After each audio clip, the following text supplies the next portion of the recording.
கூட்டணி இல்லை என்பதை மீண்டும் எடப்பாடி பழனிசாமி தெளிவுபடுத்தி இருக்கிறார். இரண்டாவது, காங்கிரஸ் மற்றும் பாஜக இரண்டு அரசுகளுமே மாற்றாந்தாய் மனப்பான்மையுடன் தான் தமிழக அரசுக்கு செயல்படுகிறது என்றும், அதிமுக ஆட்சியில் கூட பாரதிய ஜனதா கட்சி மத்தியில் ஆட்சியில் இருக்கும் பொழுது தங்களுக்கு தேவையான நிதியுதவியை வழங்கவில்லை என்ற குற்றச்சாட்டையும் கூறியிருக்கிறார்.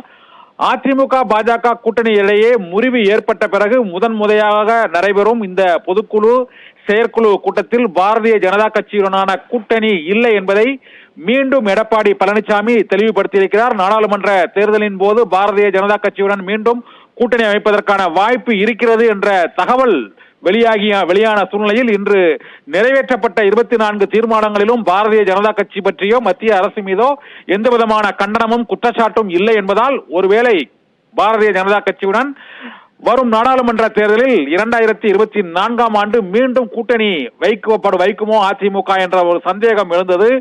இந்த சந்தேகத்திற்கு முற்றுப்புள்ளி வைக்கும் வகையில் பொதுக்குழு மற்றும் செயற்குழு கூட்டத்தில் நிறைவுரை ஆற்றிய எடப்பாடி பழனிசாமி பாரதிய ஜனதா கட்சியுடனான கூட்டணி முறிவடைந்து விட்டது என்றும், தமிழக அரசு வெள்ள பேரிடர் மற்றும் இயற்கை பேரிடர் காலத்தில் தவிக்கும் போது கூட மத்திய அரசுகள் மாநில அரசுகளிடம் மாற்றாந்தாண்மை மனப்பான்மையுடன் தான் இயங்கி வருகிறது என்றும், அதிமுக ஆட்சி காலத்தில் கூட மத்திய பாஜக அரசு போதிய நிதியை வழங்கவில்லை என்பதையும் அவர் கூறினார்.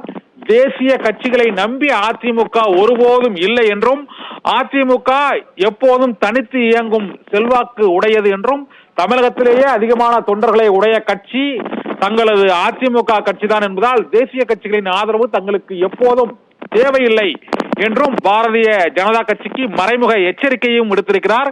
இதனால் அதிமுக பாஜக கூட்டணி முறிவடைந்ததை பொதுக்குழு செயற்குழு கூட்டத்தில் மீண்டும் எடப்பாடி பழனிசாமி உறுதிப்படுத்தி இருக்கிறார்.